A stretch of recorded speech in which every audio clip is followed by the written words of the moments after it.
Pemirsa pangupaya nambakin penglalah rabies ring Kabupaten Jembrana kantun ngarepin pikobet. Lianan punika kasus positif rabies kauningin sayan mawawa. Nanging kewentenan vaksin anti rabies sayan kirang.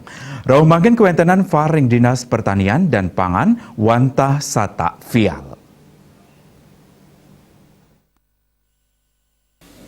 Kepala Dinas Pertanian dan Pangan Jembrana Iwayan Sutama mausang sejeroning usaha nambakin HPR anti rabies dawag masan pandemi kauningin dahat kirang. Kewentenan populasi asu ring Kabupaten Jembrana wenten petang dasa pat tali ukud ring warsa kalih tali kalih dasa wantah 6% sane sampun poli vaksinasi. Punika talar ring warsa kalih tali selikur wantah 3% saking setiman talian ukud sane proside mulihan. Selanturnya ring marse kalih tali kalih likur mangkin saking petang dasa 6 talian ukur.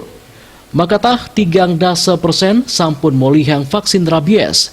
Antuk nyiagayang kewentenang vaksin paiketan dani kantun ngaptiang wantuan saking provinsi antuk ngawewohen piranti vaksinasi massal HPR. Tios sering vaksin, Dinas Talar ngelaksanayang eliminasi selektif, yening sampun kepanggih asu positif rabies, terus sampun molihang izin saking keramosane nuenang asu inucap antuk ke eliminasi.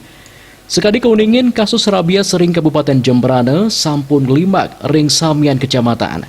Saking sekat siki desa kelurahan kasus sampun kepanggih ring sia likur desa kelurahan, ring lelimo kecamatan, punika talar indek kasus hasu rabies ring warsa kalih tali siongolas kauningin wenten dasa kasus. Warsane mangkin kapanggih 5 kasus saha ring warsa sedurungyane wenten 6 dasa 6 kasus. Raris kantos bulan Mei mangkin wilanganipun nincap kantos 100 nanggu pitung kasus rabies. Surya Dharma, Bali.